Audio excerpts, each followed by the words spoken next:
Welcome to this episode of the Viking Virtual Resident Historian.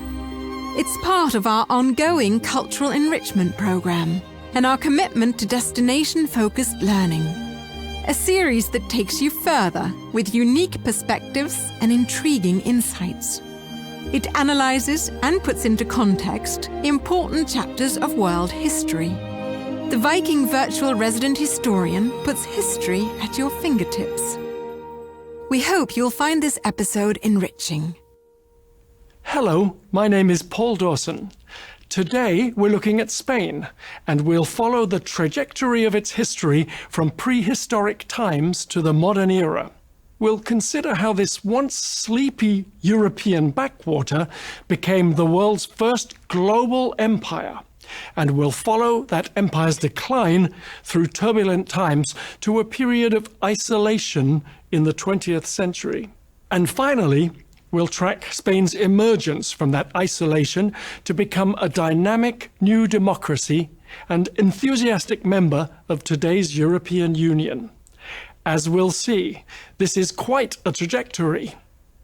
This lecture comes in 4 parts, as shown on this roadmap, which I'll return to as we move forward.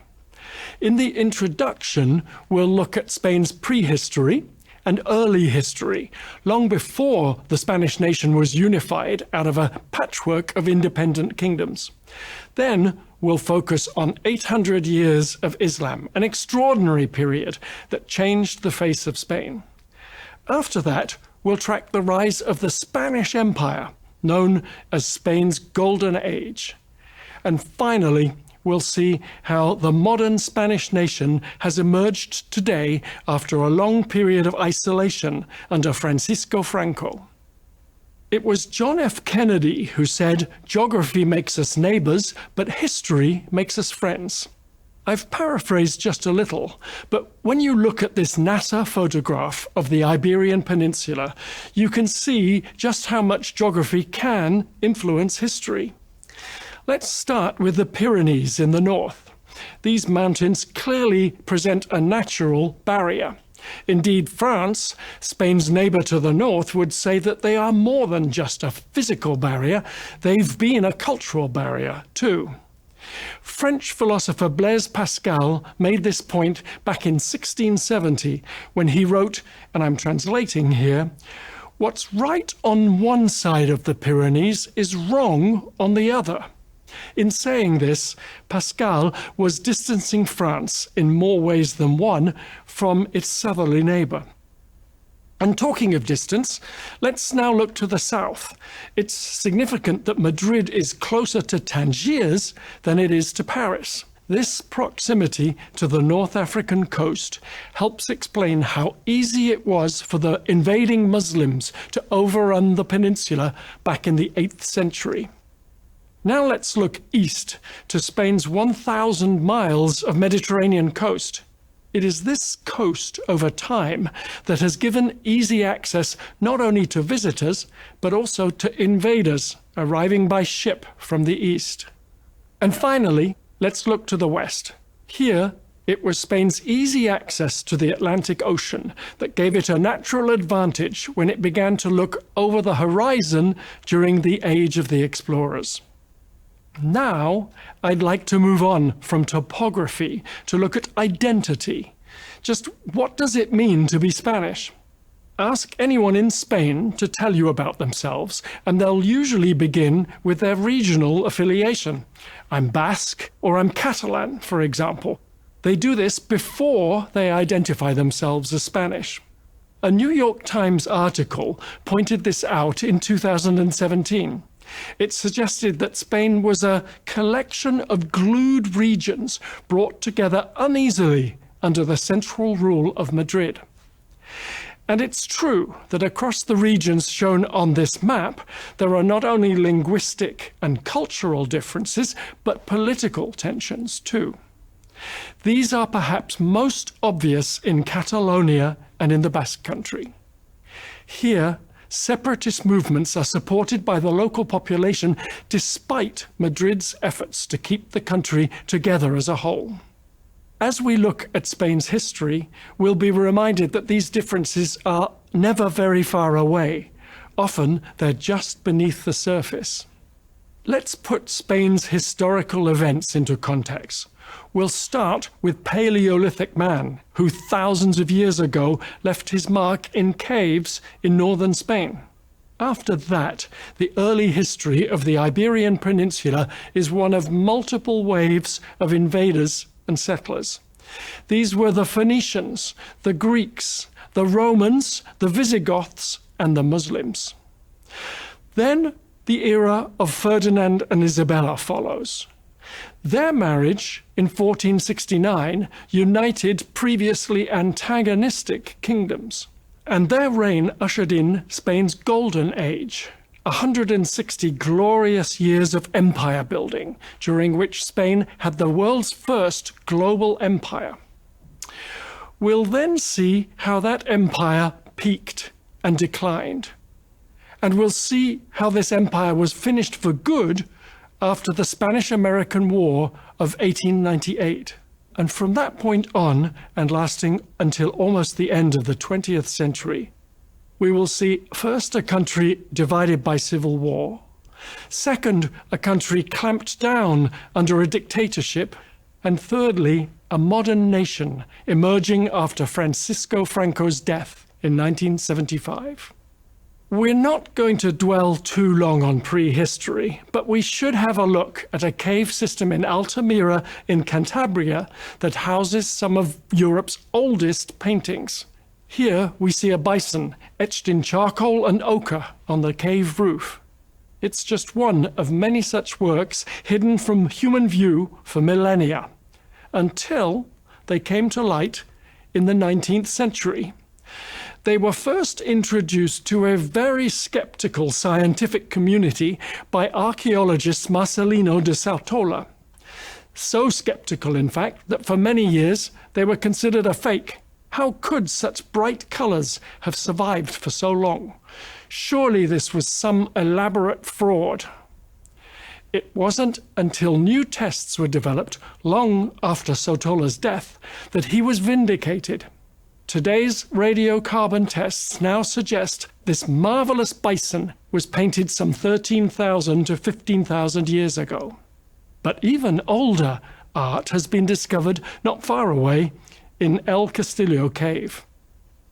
Here, archaeologists have found a wall of handprints, and parts of this wall have been dated to around 39,000 BC.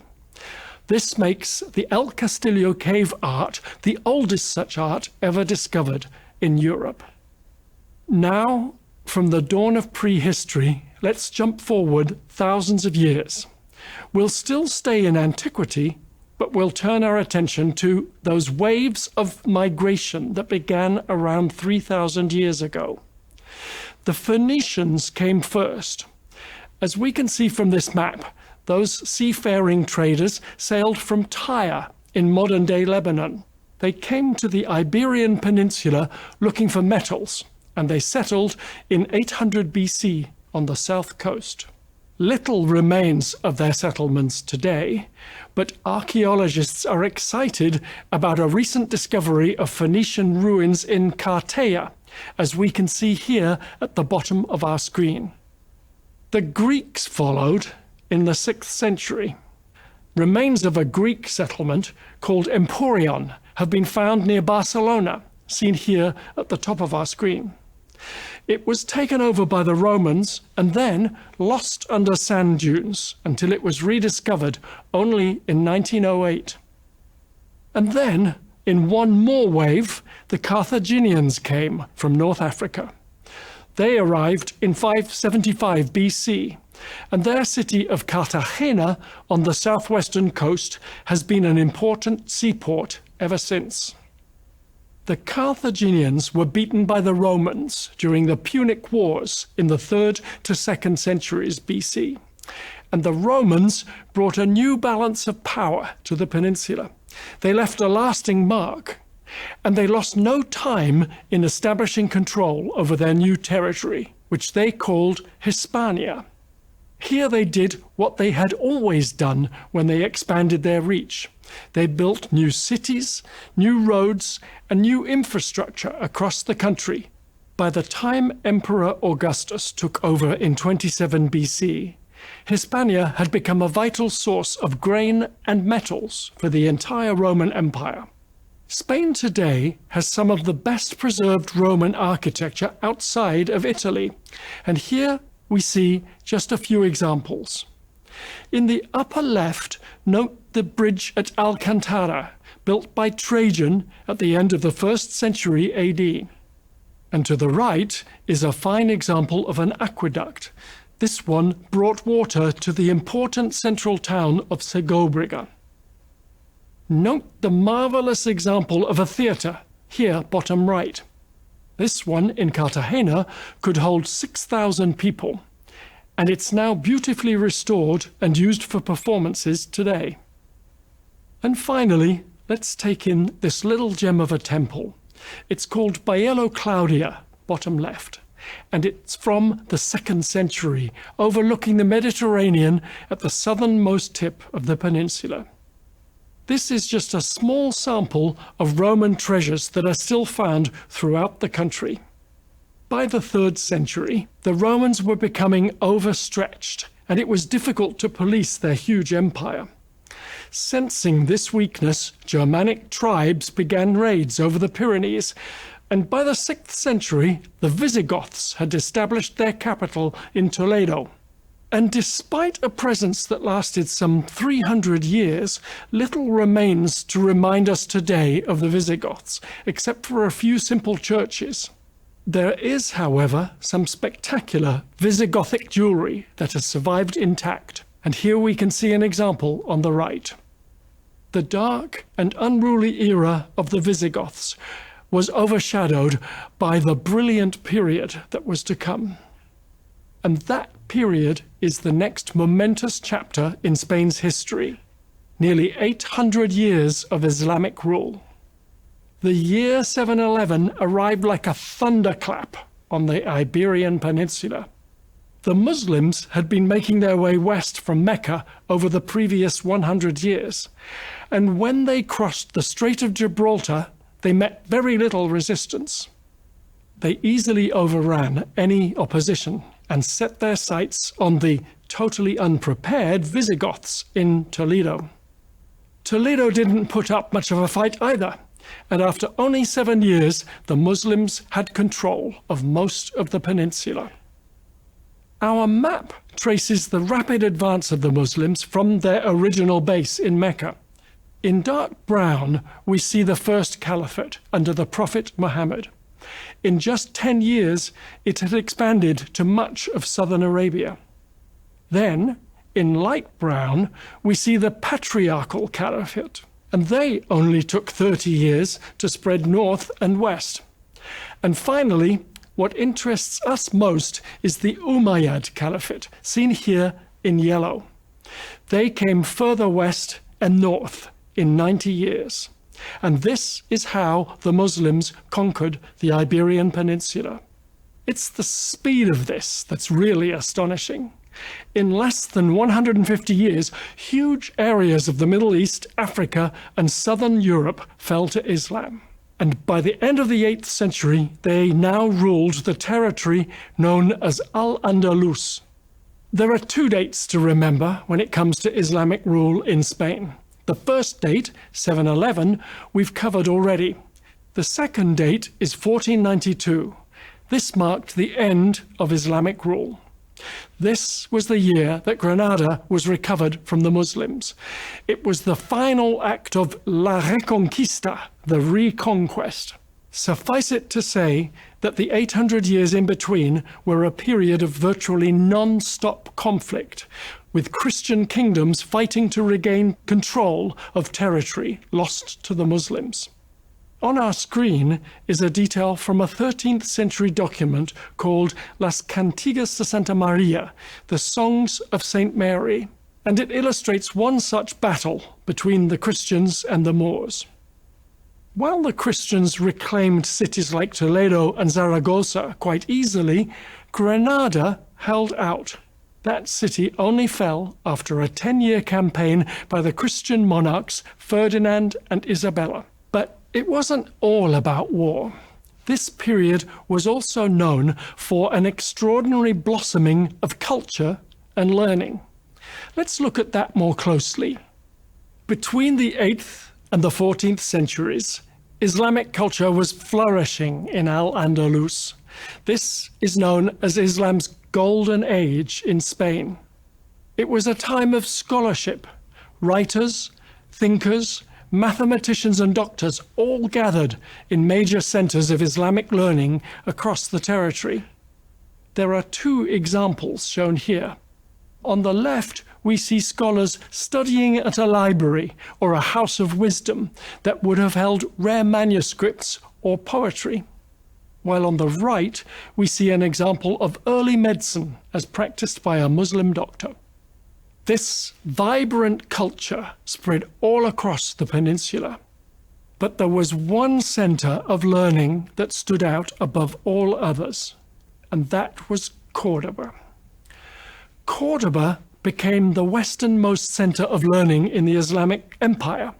It was known as the ornament of the world, and at its center was a mosque founded in the year 784. This is the interior of that mosque. It's famed not only for its beauty, but also for the advanced engineering and construction techniques that it boasted. This hall has a ceiling supported by more than 800 columns of jasper, onyx, marble, and porphyry. Note the double arches. This was an architectural innovation that permitted higher ceilings and a new sense of airiness. And this was a huge space, almost 30,000 square yards. It was one of the largest sacred buildings in the world. So Cordoba astonished travelers with its sophistication. Here was a center of learning on a par with Baghdad or Cairo, and home to one of Europe's earliest universities. It influenced other cities such as Toledo and Seville, and of course Granada. And let's turn to Granada and to the Alhambra for a look at what many experts say is Islamic Spain's zenith. Earlier, I mentioned that Christian kingdoms had been battling the Muslims ever since the year 711, and they were soon making considerable headway. But Granada was the last city to hold out under Muslim control. We'll come back later to see what happened here in 1492 when Islam collapsed, but for now, let's leave conflict to one side and focus instead on the crown jewel of Spain's late Islamic period, the Alhambra. Here we see the final and most glorious flowering of Muslim architecture in Europe. This palace is a series of buildings around interconnecting quadrangles.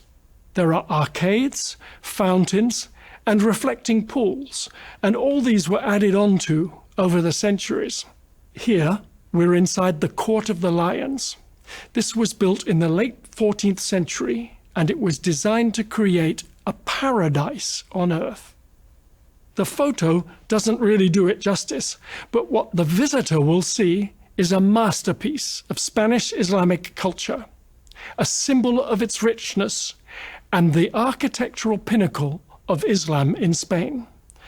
Paradise on earth, indeed. But now we're going to leave paradise. We'll head instead to the Eastern Mediterranean, where the scene was being set for a major geopolitical shock. And that was the cataclysmic fall of Constantinople in 1453. The city fell to the Ottomans, led by Sultan Mehmet II, seen here on the right. The event was cataclysmic not only because it altered the balance of power in the Eastern Mediterranean, but also because it blocked off the West's access to the Silk Road. This was the route along which traders had been bringing luxury goods to Europe through gateways such as Constantinople. And a huge part of medieval Europe's economy depended on this route. And so when the Ottomans blocked access, it spelled disaster for European traders. But they say that from crisis comes opportunity, and that's just what happened here.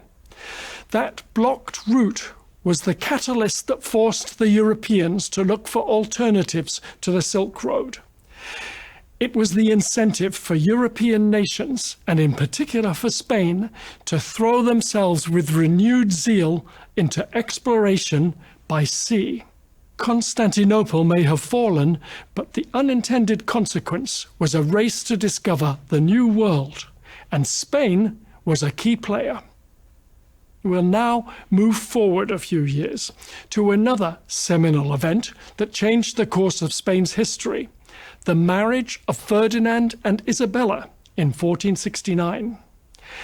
This marriage set in motion domestic and international events that propelled Spain onto the global stage. The union was a great alliance between two kingdoms, and significantly, before this, Spain had really just been a collection of kingdoms that were constantly fighting over internal borders.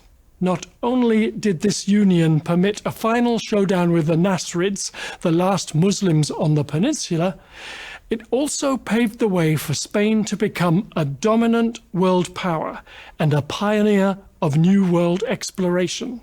This was all going to come to a head in the year 1492, a watershed year for the young Spanish nation. That big royal wedding had set the wheels turning for three momentous events, all occurring in the same year, 1492. First, in January, Ferdinand and Isabella expelled the Nasrids from their stronghold in Granada. This was a hugely significant event, and it brought down the curtain on 800 years of Islamic influence. La Reconquista, the reconquest, was finally complete. Because this event in January was so enormous, the second event in July is sometimes overlooked. This was the publication of the first grammar of the Spanish language, and actually one of the first grammars of its kind in Europe. It sowed the seeds for a cultural renaissance across the continent. Our third event is in October, and that is when Christopher Columbus announced that he had discovered the New World on behalf of Spain. What a banner year 1492 turned out to be. And it brings us to the next exciting era in Spain's history, her golden age. Let's just reflect how far we've come. Here was a country that in 1492 was reinventing itself, carving out a new and powerful global identity. It had just emerged from centuries of control by outside forces. This was a remarkable transformation, as we are about to see in Spain's golden age of empire. Our story picks up in the first decades of the 16th century, when whole waves of explorers were following in the wake of Christopher Columbus. Here's a painting that depicts Hernán Cortés entering the Aztec capital of Tenochtitlan. Clearly, the conquistadors, for these were no longer simple explorers, were amazed by what they found. This was no simple agrarian society like that found by Columbus in the Caribbean in 1492. Here, in Emperor Moctezuma's city, they found the largest city in the Americas, a grand city of boulevards, promenades, and temples, unlike anything they had seen before. Cortés later wrote to King Ferdinand about this. Can there be anything more magnificent than that this barbarian lord should have all the things to be found under the heavens in his domain, fashioned in gold and silver and jewels and feathers? At first, Cortés was greeted like a god by the Aztecs. But Moctezuma's courteous welcome was not repaid. Cortés took him hostage and then set about dismantling his empire. But even he must have been surprised by the speed of events. For just 2 years later, by 1521, Moctezuma was dead and his Aztec empire was in ruins. It had taken just 2 years for the conquistadors to arrive, to conquer, and ultimately to destroy the Aztecs, reducing a proud but short-lived empire to oblivion. Ironically for the conquistadors, it wasn't so much about the conquest, but about the huge amounts of gold that they found. They were following Ferdinand's instructions to them, which was simply, get gold, at all hazards get gold. And they did just that. Much of this gold was fine jewelry, like the Peruvian mask here, and it's one of the great shames of history that the conquistadors melted everything down into ingots, some of it ending up as gold doubloons like those shown here. Tales of fabulous wealth, literally of rivers of gold, were circulating in Europe. This surprised the Aztecs, but it also surprised certain Spanish settlers, such as Friar Fray Bernardino. He wrote about his astonishment. No, let's call it like it is, his disgust at what was happening. And here's what he said. The Spanish seized upon gold like monkeys. Clearly, their thirst for gold was insatiable. They starved for it, and they lusted for it. This obsession with gold led to one of the largest transfers of wealth in recorded history, as the invaders stripped everything they touched of precious metals. But what happened to all that gold? Well, the simple answer is that despite this huge influx of wealth, the Spanish crown was living beyond its means. It turns out that Spain needed all of this to feed her crippling debt, and in the end, even this was not enough. Of course, it's expensive to maintain an empire, and the Spanish Armada alone, or as the Spanish called it, La Grande y Felicísima Armada, the great and most fortunate Armada, was 3 times over budget. And that money had to come from somewhere. What didn't come from bullion came from loans and from taxes.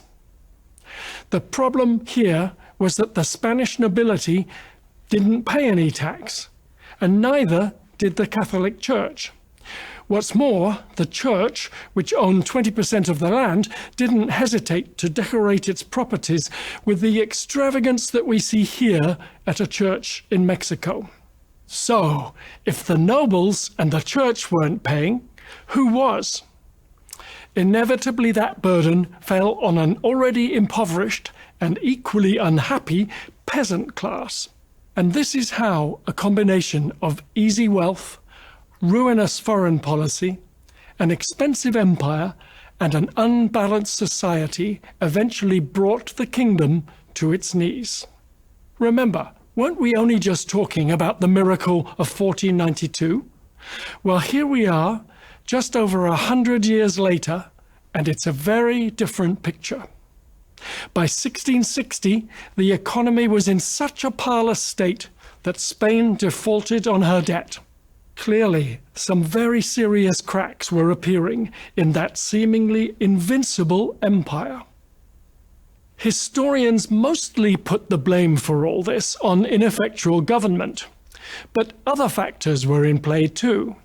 For one thing, there was an overriding sense of hubris in the court.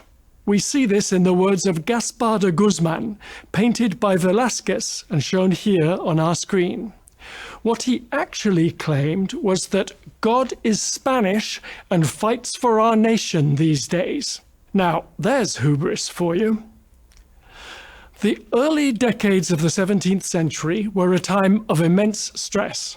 Spain was fighting wars on all fronts, with her neighbours, France and the Netherlands, internally with a domestic revolt in Catalonia, and across the Atlantic in the Caribbean. And in 1640, in what may have been the last straw, she lost control of Portugal, thus ending the Iberian Union. The once mighty kingdom and empire was cornered, attacked from all sides. Her decline accelerated during the final decades of the century under King Charles II. Here he is. He was also known as Carlos el Hechizado, which means Charles the Bewitched. and that perhaps tells us a little something about what his subjects thought of him. Anyway, he ruled for the rest of the century, and here's how historian J.H. Eliot sums it up. Charles was this last pallid relic of a fading dynasty who was left to preside over the inert corpse of a shattered monarchy, itself no more than a pallid relic of the great imperial past. No mincing of words here. This indeed was the beginning of the end of Spain's empire. And with that, let's move on. Almost as quickly as it was created, Spain's empire began to collapse under its own weight.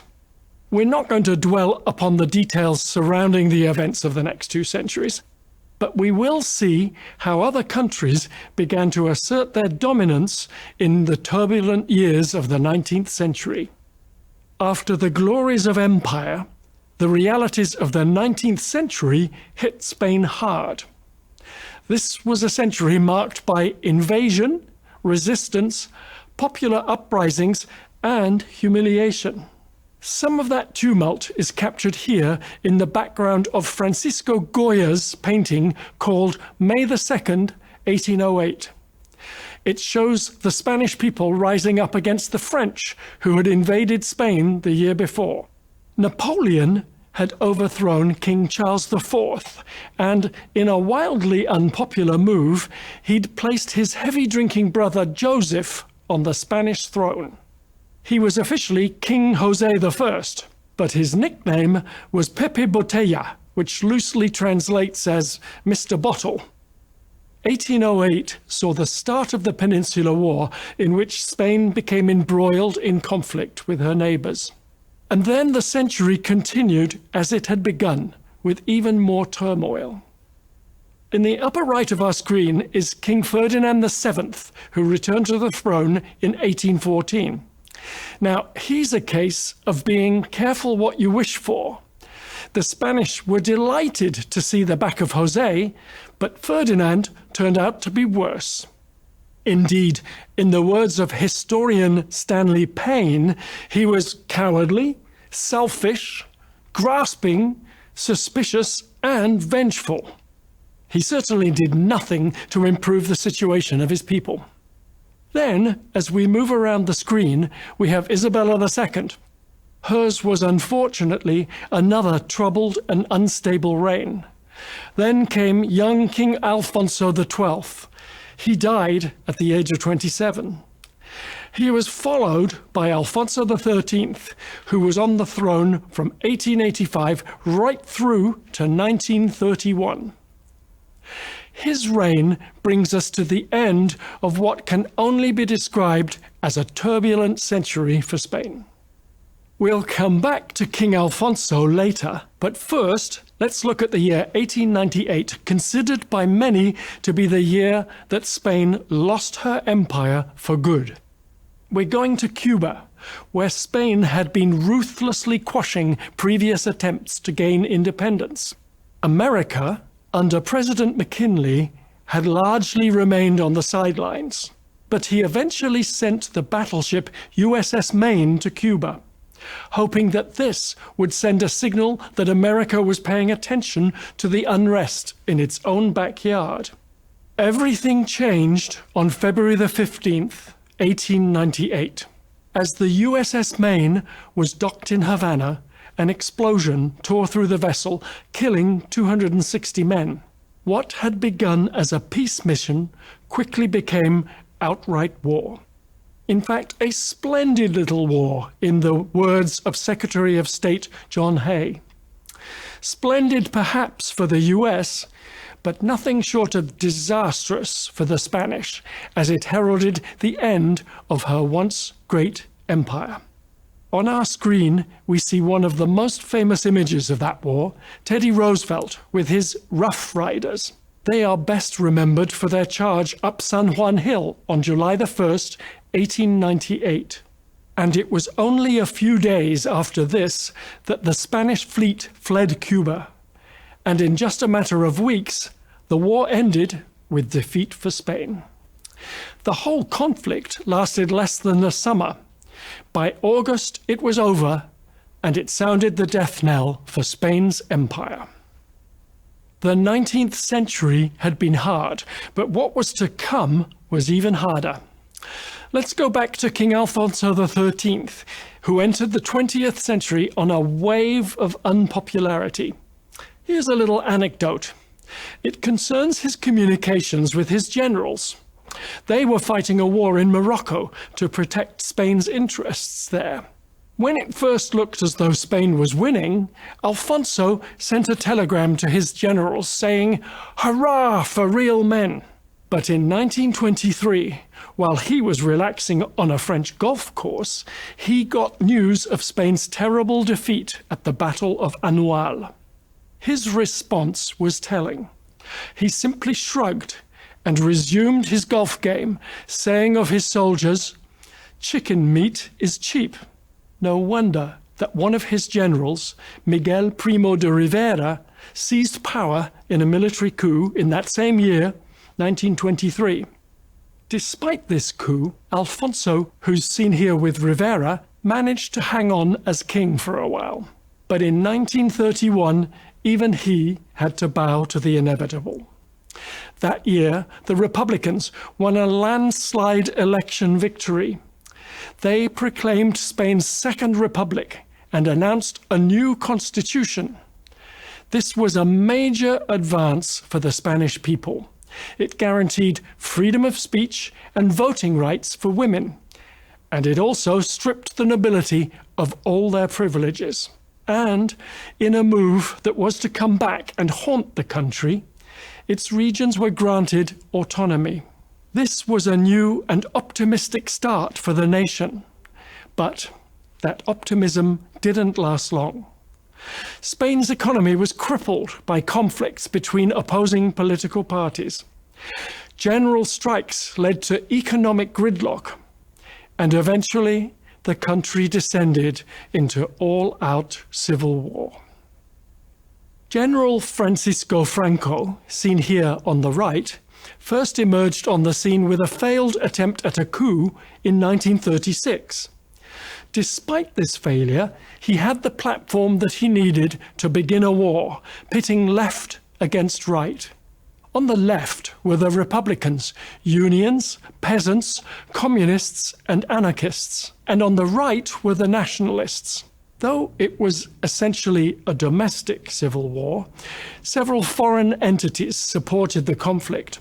The Republicans were joined by the Soviet Union and by international brigades of volunteers, including those American volunteers known as the Lincoln Brigade. The nationalists had the support of fascist Germany and Italy, and this is important because it also meant that they were better armed.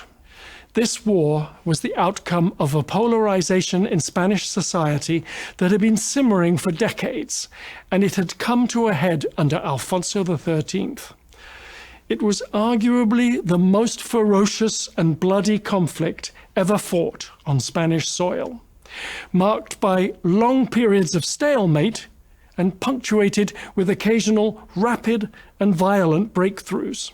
At one such breakthrough, the Battle of Ebro in 1938, the exhausted Republicans knew that it was all over. It was the end of their dreams for a new republic in Spain. Events then moved rapidly. Barcelona fell to the nationalists, and later that year they entered Madrid, unopposed. The war lasted almost 3 years. Up to 1 million lives were lost, either directly through combat or because of hunger and privation. And at war's end, in 1939, a victorious Franco established the dictatorship that would last until his death in 1975. We can't leave the Civil War without referring to one of the most damning events of the whole conflict, the attack on the small Basque town of Guernica. This came on the night of April the 26th, 1937, when German and Italian planes bombed the town at Franco's request. The next day revealed horrific images of destruction, and it brought widespread condemnation and outrage. Just a few months later in Paris, Spanish artist Pablo Picasso painted this mural, simply called Guernica. It depicts the chaos and suffering that rained down from the skies that night, and it is viewed as one of the most moving and powerful anti-war paintings ever produced. And so to Franco. He was born Francisco Franco Bahamonde into a military family in 1892, and he would become a career soldier. He distinguished himself early, and by the age of 33, he was made a general. After that first failed coup attempt in 1936, he'd regrouped and he led the fight against the Republican government. From Seville, and with the support of Germany and Italy, he began his military campaign, advancing north towards Madrid.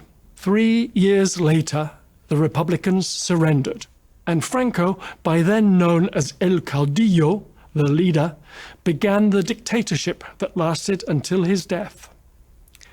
He started by withdrawing civil liberties and establishing a much-feared network of secret police.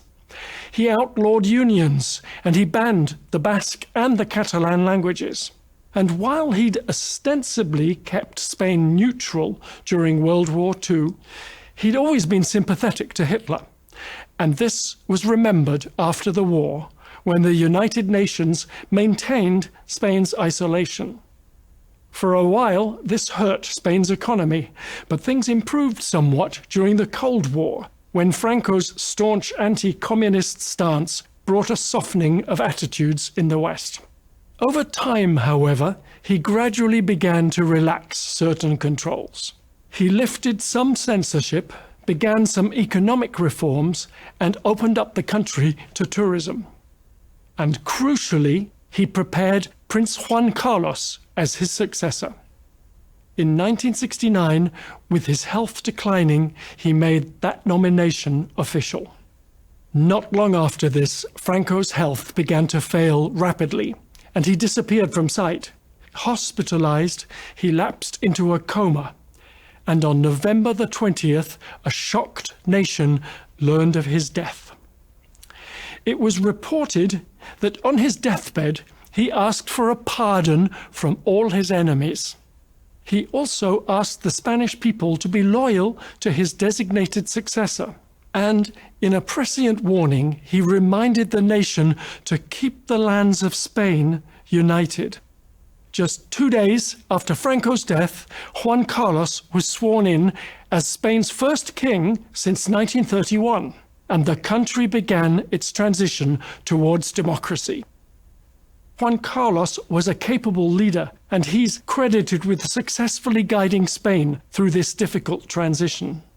A dramatic test of his powers came early in 1981, when members of the Guardia Civil seized Parliament in an attempted coup.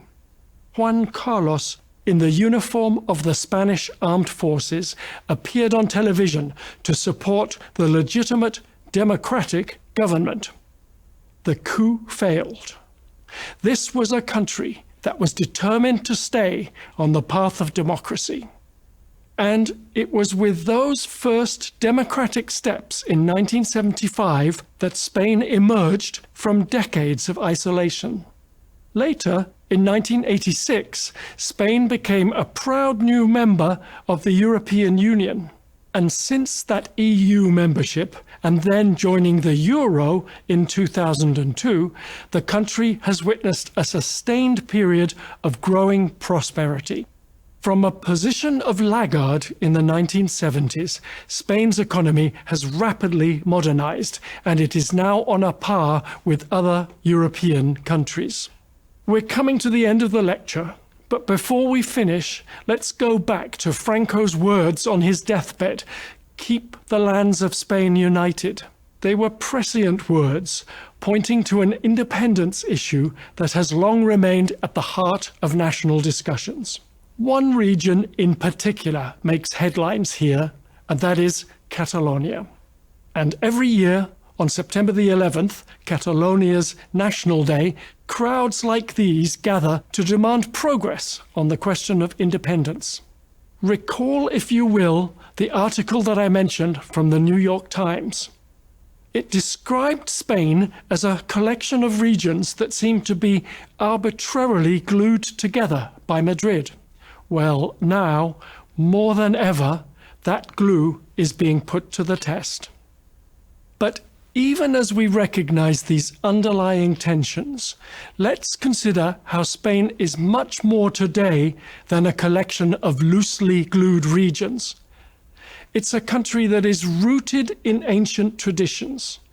Its cultural activities, its museums and fiestas attract visitors from all around the world. And at the same time, it's an advanced and forward-thinking member of the European Union, a significant player on the world stage. After that period of isolation under Franco, Spain now relishes its democratic processes. And what's more, it's built modern companies that now span the globe. Traditions still run deep, however. Today's young people are renewing their interest in different regional traditions. They are reviving customs that were sometimes neglected by their parents, customs that were sometimes even forbidden to their parents in Franco's era. And it's this recognition of difference among its people that is woven into the fabric of Spanish society, where it remains an important element of shared identity. This brings us to the end of our analysis of Spanish history. And as we look back at this amazing trajectory, let's consider just how successful Spain has been at achieving a balance between the new and the traditional. Thank you.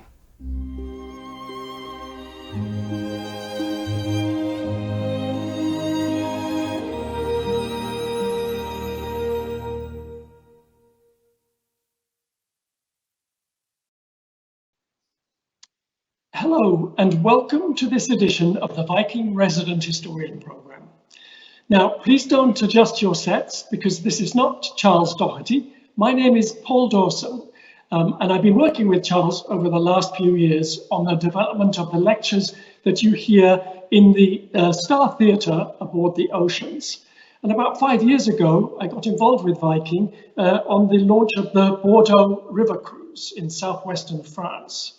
And normally that's where I live, in Bordeaux, but I'm coming to you tonight from Winchester, which is in the south of England, about 12 miles north of Southampton. Some of you may know it because the Viking ocean ships do stop at Portsmouth and Southampton on their way up to the northern waters.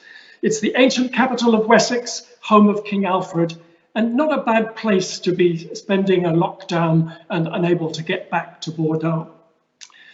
Now, you've just had a very quick sweep of Spanish history, and by my calculation, we covered 45,000 years, plus or minus, in 45 minutes, and that's 1,000 years a minute. That's a fast gallop at anybody's measure. And I'm sure we missed some things which are important to you. So hopefully in this question and answer session, we'll be able to cover some of those questions. And I've seen that some have been coming in as you've been watching the lecture. I thought I'd start, however, by asking James to put up a picture of Carmen Amaya. She's a legendary flamenco dancer from the early 20th century, and she's credited with bringing flamenco to the wider world. She danced in the White House for FDR. She danced here for the Queen of England. And she really did bring flamenco onto the international stage. Flamenco, we can't get more Spanish than flamenco, can we?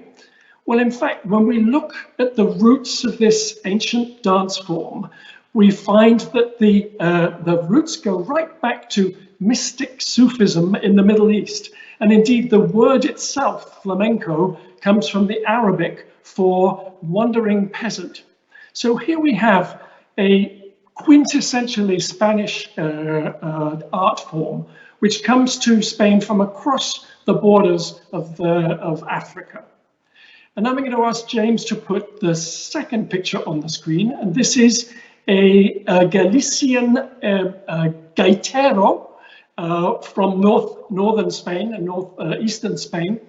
And this is a bagpiper, as you can see. You can imagine the Celtic sound, that mournful sound, which could come to us from Brittany or from Scotland even.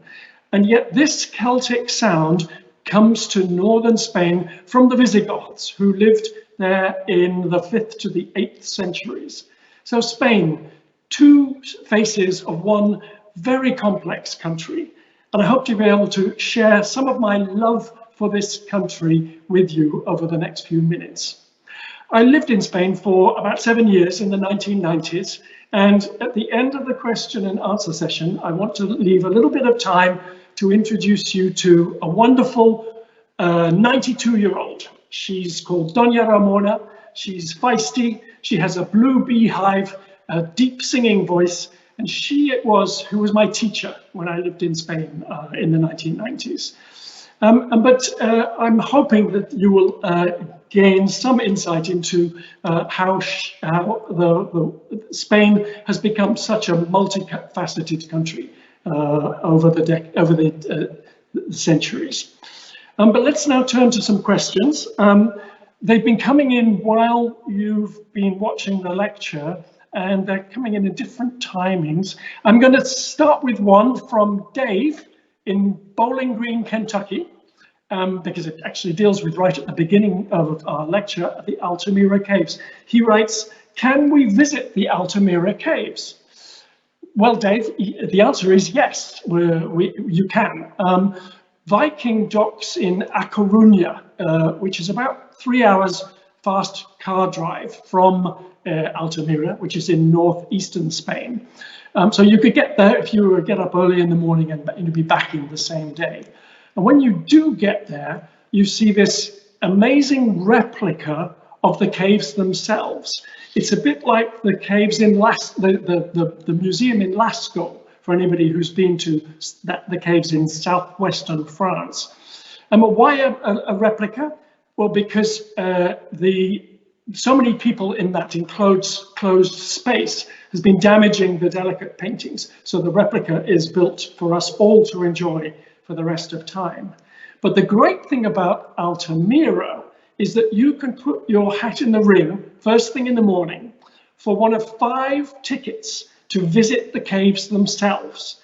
And this is, I think, pretty unique in the world.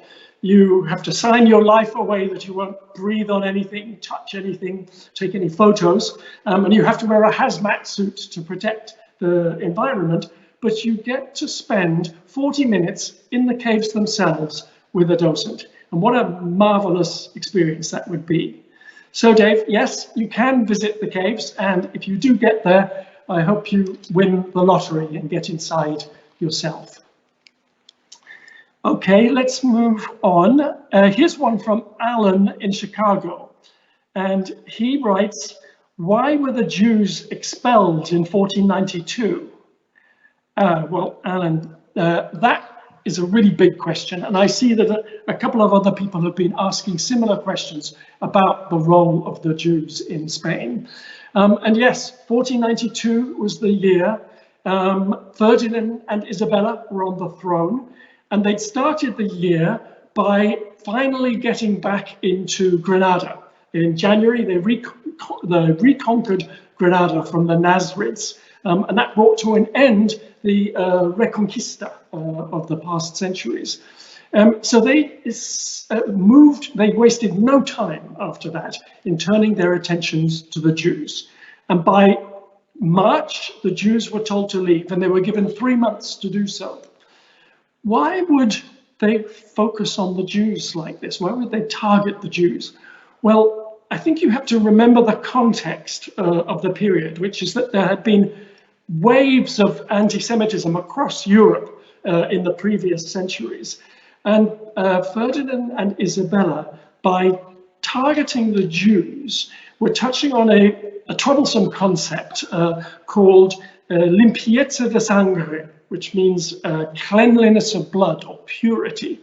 And the Christian kings, supported by the Catholic Church, were hoping to keep the country pure, which meant keeping it Christian, which meant ridding the country of the Jews.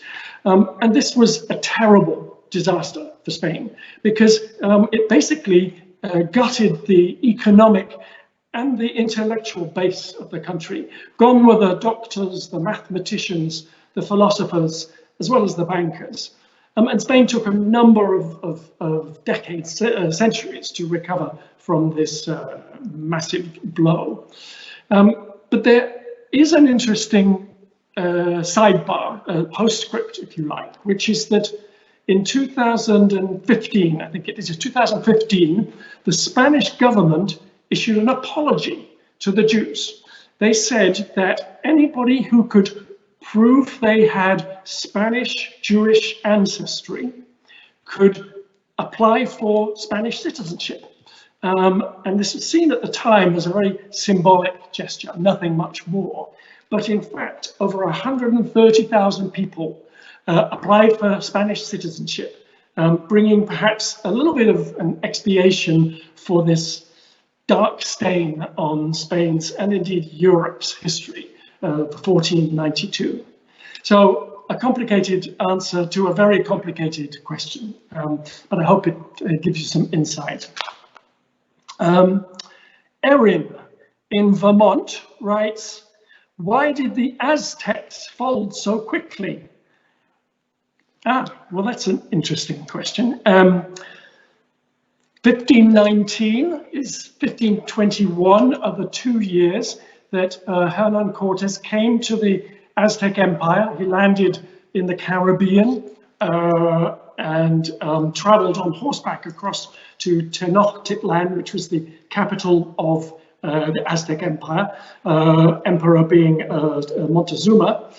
And they got there about 1520, and they laid siege to the city of Tenochtitlan. And it was strange that they saw when they got to the gates of Tenochtitlan that the city was not defending itself very well. And the fact that the city then collapsed and the empire itself collapsed within 12 months of their arrival outside the gates of Tenochtitlan was a huge shock.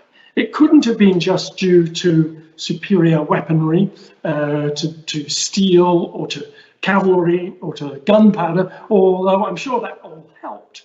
But what had really brought the empire to its knees, even before Cortes laid siege to the city, was a hidden virus, and that virus was smallpox. And it had come with the conquistadors to the Caribbean, and it had traveled across the empire faster than the conquistadors could get there by cavalry. So I guess this is a lesson for us all today, that a hidden virus can travel as fast as a fast army and cause as much damage, if not more. Well, here's one from Joan and Don in Orlando, and they ask, why did Isabella sponsor Columbus? Well, that's interesting because Columbus is from Genoa, and he'd been turned down for a loan from the Genoan government and also the Venetian powers for sponsorship for his enterprise of the Indies, as he called it. He wanted to propose a shortcut across the Atlantic to the New World, to the Indies. And Ferdinand and Isabella were his kind of last gasp attempt to find some money to sponsor him. He didn't get much luck the first time he showed up in the court, and the courtiers sent him away without ever him having seen the king and queen. But he was nothing if not persistent, and he went back, and this time he did get in front of the king and queen. And he persuaded Isabella to part with the money for his venture, not so much because she loved maritime exploration, but more because she was worried about her neighbor, Portugal, to the west.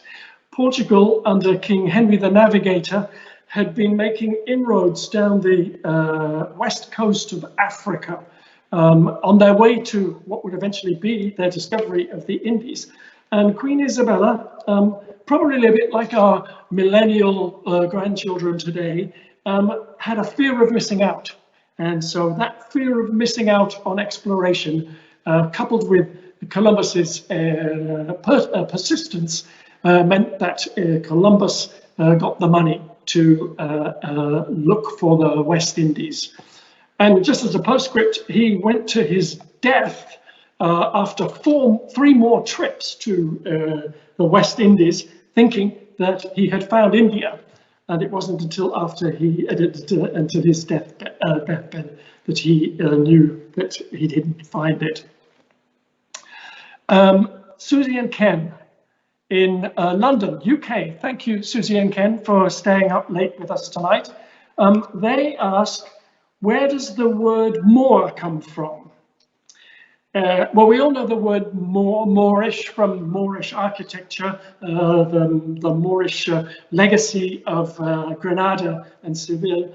And it has its roots in Moro, which is the Spanish for people from Morocco, and in the Latin for Mauro, which is the people from Mauritania, two North African states who border onto southern Spain. And so the word Moor comes from those roots. It's still used a lot when we talk about Moorish architecture today, but it's somewhat frowned upon in Spain to call somebody a Moro, a Moor. And yet there's this big association with with the Islamic world, with Muslim from its origins. So thank you, Susie and Ken. Liz is in Chelmsford in the UK too. We're burning the midnight oil here. And she asks, was Franco really neutral in World War II? Well, he said he was, and he went into World War II declaring Spain as neutral. Strictly neutral, I think was his phrase. Particularly, he wasn't wanting to get involved in the Second World War because he'd just come out of 3 years of the Spanish Civil War and probably wasn't ready for engagement in more conflict. But he had always been sympathetic with Hitler and Mussolini. And of course, they had sponsored the Basque town at the end of the Civil War.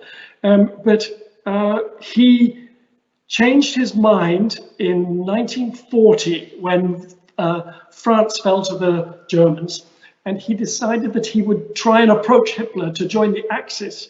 And for whatever reason, Hitler and he couldn't come to terms. So he didn't officially join the Axis. But what he did do was allow 18,000 volunteers to form a legion which fought the Russians on the Eastern Front in the war. Franco didn't want the Spanish fighting the Americans, partly because he was worried about the supply lines for his own food to feed his nation, which America was supplying some of that food. But Franco had really got involved by default with his volunteer legion in the Eastern Front. And when the war finished, the Allies didn't forget that he wasn't really neutral, even though he said he was. And he wasn't allowed to join the United Nations. And it wasn't until a number of years later when the anti-communist stance of Franco was more attractive to the Americans, and he came a little bit out of the deep freeze in the 1950s and 60s. So he said he was neutral, but his acts were anything but neutral.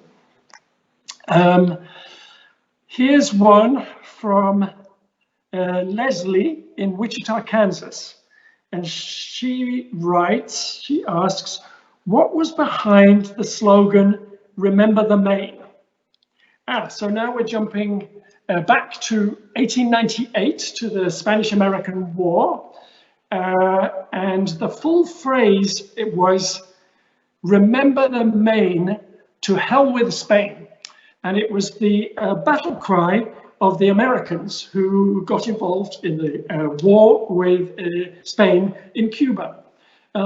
McKinley had sent the USS Maine down to Cuba, hopefully to keep the peace in his backyard in early 1898, but it sank in the mysterious circumstances in Havana Harbor, and America was then sucked into a war, goaded by the so-called Yellow Press. That's Pulitzer and Hearst, who were fighting for readership by most amazing headlines about the devilish empire of the Spanish.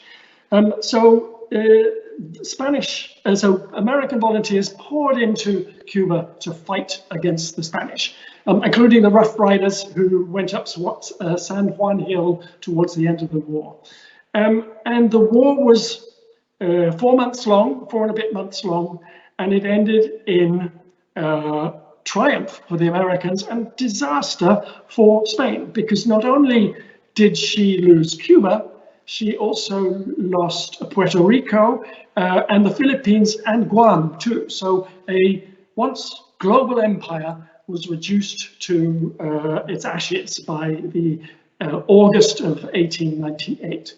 So the phrase is, "Remember the Main, to hell with Spain," the battle cry of the American troops in the Spanish-American War. Irina and Steve from Lafayette, Louisiana, right? We're on a Mediterranean cruise next year. Where are the best Roman ruins in Spain? Well, I have to admit, I lived in Spain for 7 years, and I've been going to Spain for years and years.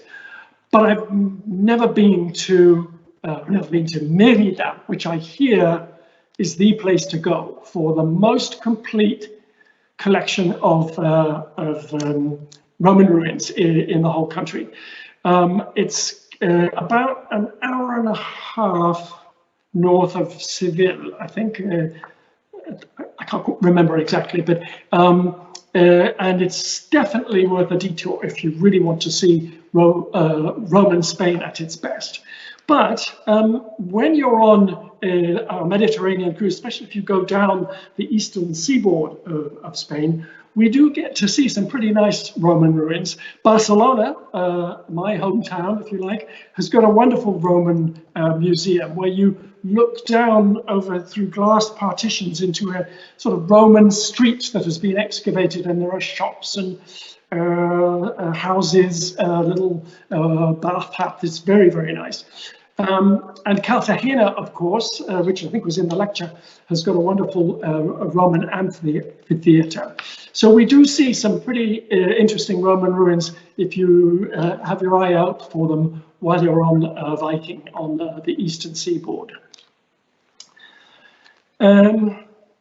Here's one from Leslie in New Jersey, and she writes, "How is the royal family viewed today?" Well, let's, I think it's fair to say that King Juan Carlos, who has now abdicated the throne in favor of his son, is thoroughly loved by the Spanish, as is his wife Sofia, for his role in 1981 when he calmed a coup d'etat in Spanish government. But even his star did begin to be a little bit tarnished when in recent years he was filmed hunting elephants in Botswana at a time when Spain was going through a horrible recession, and the Spanish people thought that this was not right for the king to be having so much fun when the rest of the country was having such a hard time. His son, who is married to Felipe, married to Leticia, is having a hard time, not because of his sister, who is married to somebody from the Basque Country whose name I can't remember, but who is in jail for fraud.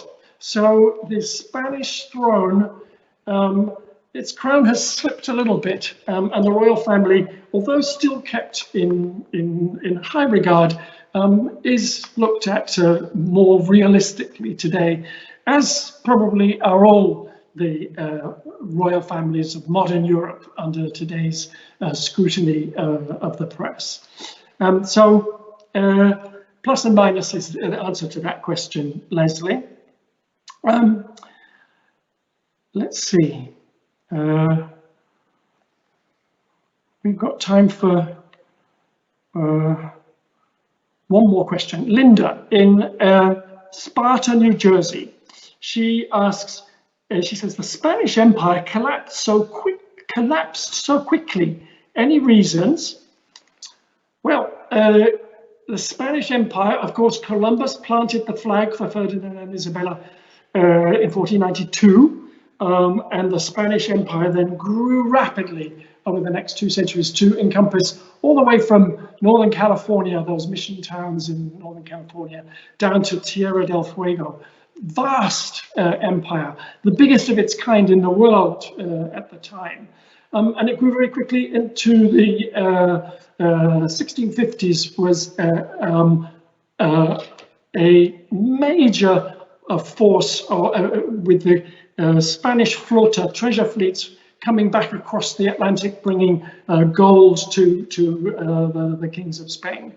But it then started to decline, and the decline came quite rapidly, but in the 19th century. So it had been going for 200 or 300 years before the decline really started to take hold. And in the beginning of the 19th century, the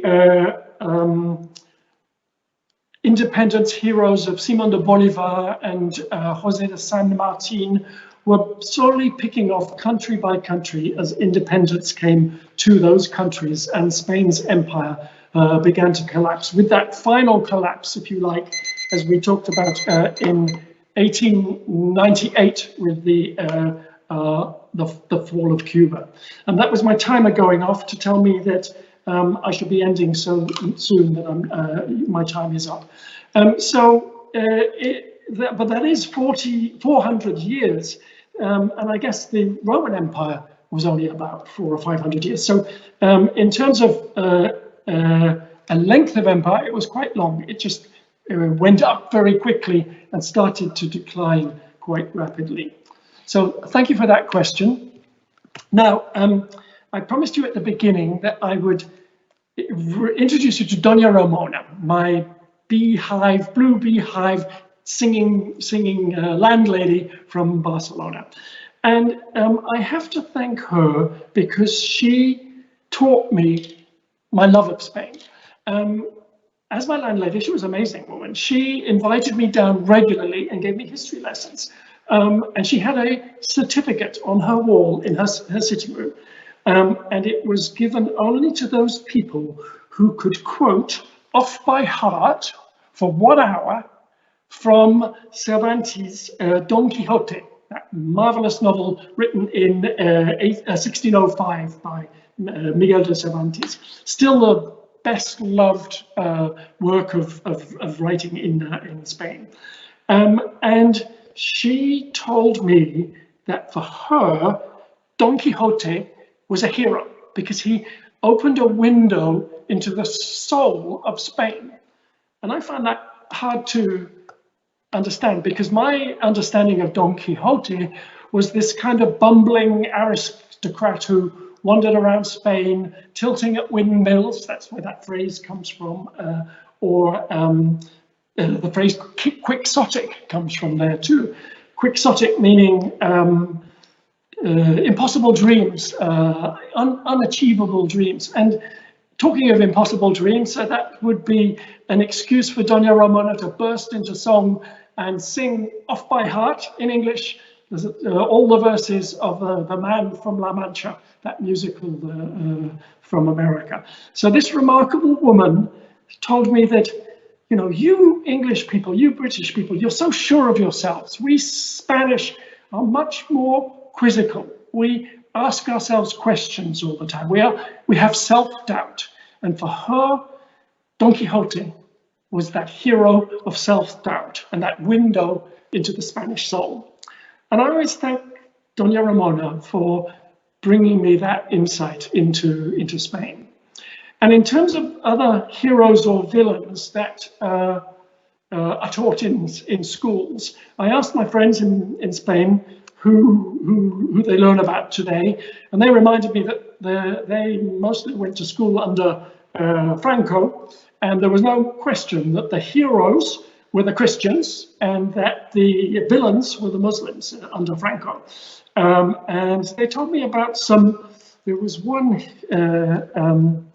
King Pelayo of Asturias, a Visigoth, there we go, the Visigoths again, King of Asturias, who in the 9th century is credited with starting the Reconquista.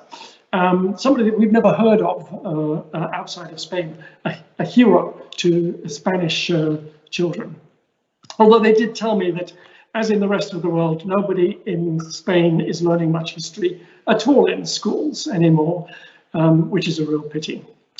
But so heroes and villains, I will finish by giving you some hints for a reading list.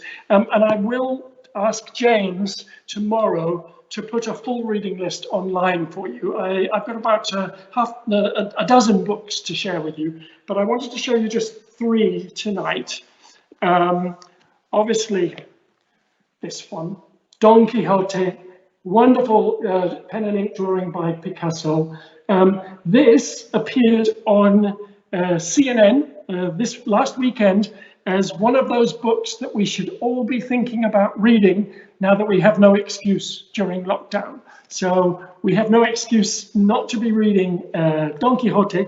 And another one, there were 10 books, I think, on the list, and 2 of them were to do with Spain. Here's another one, and more of a holiday read, this one, and a good one to while away the hours on board Viking oceans or rivers.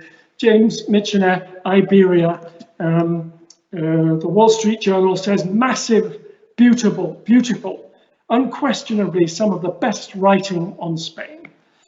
And then lastly, my favorite that I've been reading recently, and you can tell it's called Granada, and it's by Stephen Nightingale. I just forgot the name there.